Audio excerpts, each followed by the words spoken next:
Hi everyone.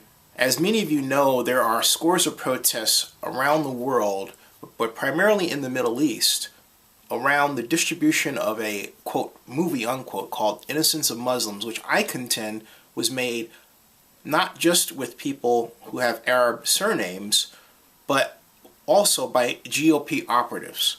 Now, to give you an idea of the scale and scope of the number of these protests, I took a Google map, set it to screenshot, and I'm going to talk you through what is occurring where. Ready? So if you're trying to get an orientation to the world, this is a great video to use.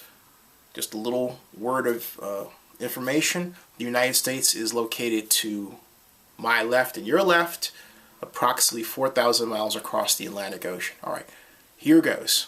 So we have, there we go. All right.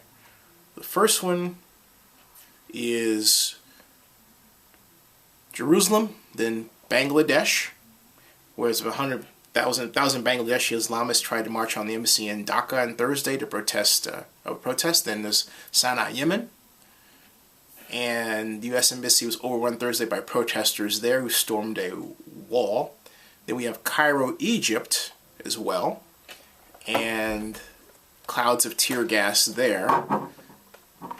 And we have Tripoli, Libya, where an elite group has identified a Marines was sent in.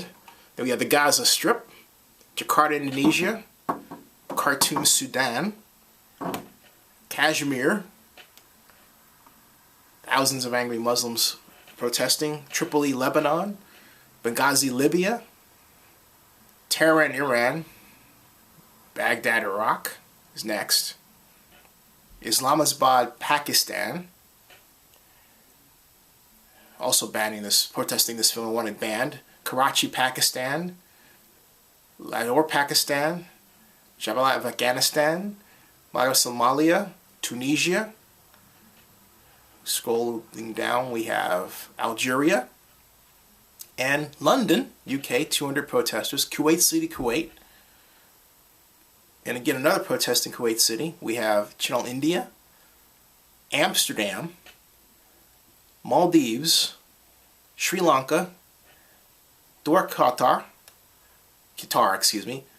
Jos, Nigeria, Sigzodia, Sale, Morocco, Casablanca, Morocco, Damascus, Syria, Amman, Jordan, Naka, Mauritania, Kuala Lumpur, Malaysia, Batu Caves, Apple, Malaysia, Hyderabad, India, Diris, Bahrain, Istanbul, Turkey, Nablus, West Bank, Baras, Iraq, Mombasa, Kenya, Serena, India, Kut, Iraq, Tel Aviv, Israel, Negev Province, Afghanistan, Sidon, Lebanon, and that's about it right now. And if you see in the bigger picture of things, look at that. It covers the entire Middle East, Africa, parts of Europe.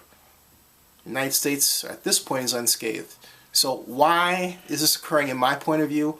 I think in public relations, it is known that there are some of the more powerful organizations, PR organizations, will actually pay people in indigenous countries to wage protests in the direction that they want those protests waged. I contend that some of these protesters in some of these countries were planted seeds by operatives from the United States, it may be, it seems to be, who are trying to cause this disruption just before the presidential campaign and give the Romney camp something to bug the Obama administration about. Here's the problem with the strategy. We have had these kinds of disturbances happen before elections before. And in a number of cases when it happened, particularly during Ronald Reagan's administration, it galvanized America. Now, one conservative blogger used this situation we're in now to say this is Obama's Carter moment, when in point of fact it is not.